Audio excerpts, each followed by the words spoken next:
Well, hey, what's up, use mugs? We have a new episode of Steven Universe. It's Gem Harvest. And there have been loads of people very excited about this episode, to the point where I think some Steven Universe fans got themselves a little bit too excited over the idea of that there was totally going to be a gem fusion in this episode between Lapis and Peridot. And apparently, these fans are not used to how things work on Steven Universe. Gem Harvest is a episode that deals with the human relations on Steven Universe, and it's not a gem lore episode. Oh, Steven is trying to cheer up Lapis and Peridot, who have started to decide to start farming, and it's not going well. So he uses his life creation powers to turn a pumpkin into a pumpkin dog, and the thing is hilarious and adorable. But it loves Steven at first, and then it eventually loves Lapis and Peridot, which is a sweet scene in and of itself.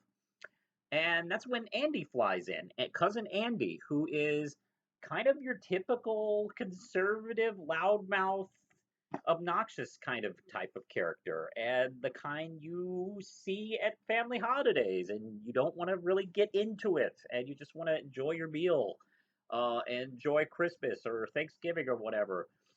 And he is ballistic when he sees what they've done to the barn, because that was his barn, and he is the son of let's see, the uncle and aunt of Greg, and that finally comes to roost, and it's kind of exciting because we get to see a little bit more of Stephen and Greg's family, and apparently there's a whole bunch of DeMeos, and yeah, Greg's real name is DeMeo, which I've been looking forward to this kind of revelation for a long time. Okay, so it's not who and how Pink Diamond got killed, but I've always suspected that Universe wasn't his real name, and we get to see and learn a little bit more about Greg's history. Apparently, he ditched his family like 20 years ago to start his own one-man band, changed his name, hasn't talked to anybody, and they haven't contacted him, but they might not even know where he was. So that was kind of a little bit revealing that maybe he had really had it out with his family, and he said, "Screw you guys! I'm going on the road and changing my name." Not even telling them it has a son, which is interesting.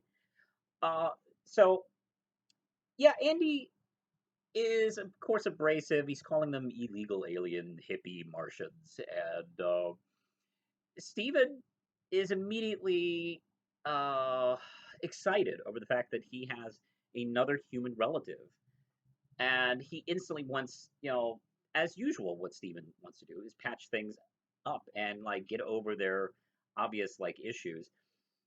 And that's when they kind of improvise a Thanksgiving. In this universe, I don't think there is a Thanksgiving as we know it anyway. There are several holidays that we share in the real world that I don't think happens in the world of Steven Universe because history turned out differently because of the gems.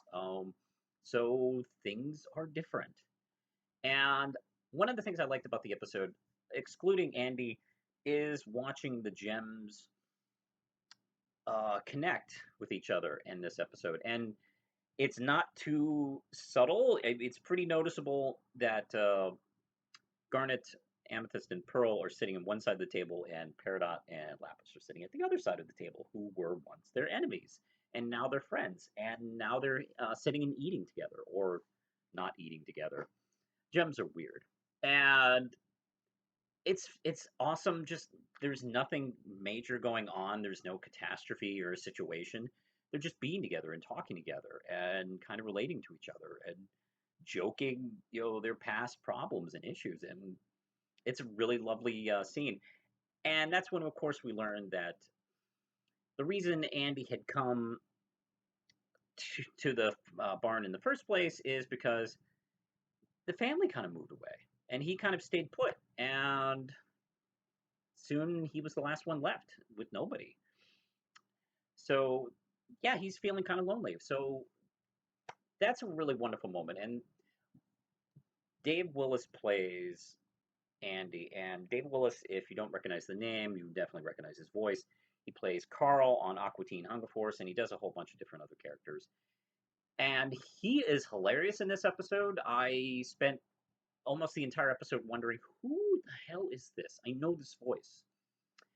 And he kind of, it's a very similar part to Carl. What I really like is that this episode in the script gives Willis a chance to kind of like act a little bit. And there is a couple emotional moments, especially when he thinks that Steven almost died. And he's really good and he really sinks it perfectly.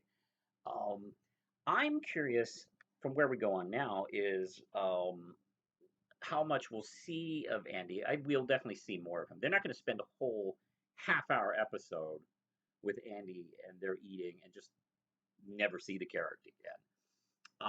I personally think that he and Steven are going to start relating to each other, and Steven has had this ongoing, very small issue where he's feeling left out of being a human. And yeah, he loves being part of a gem, but he feels conflicted that, he feels like an outsider with humans, especially the more involved he's gotten with the gem adventures and the epic story and the war and all that. He's beginning to feel left out of just being a person.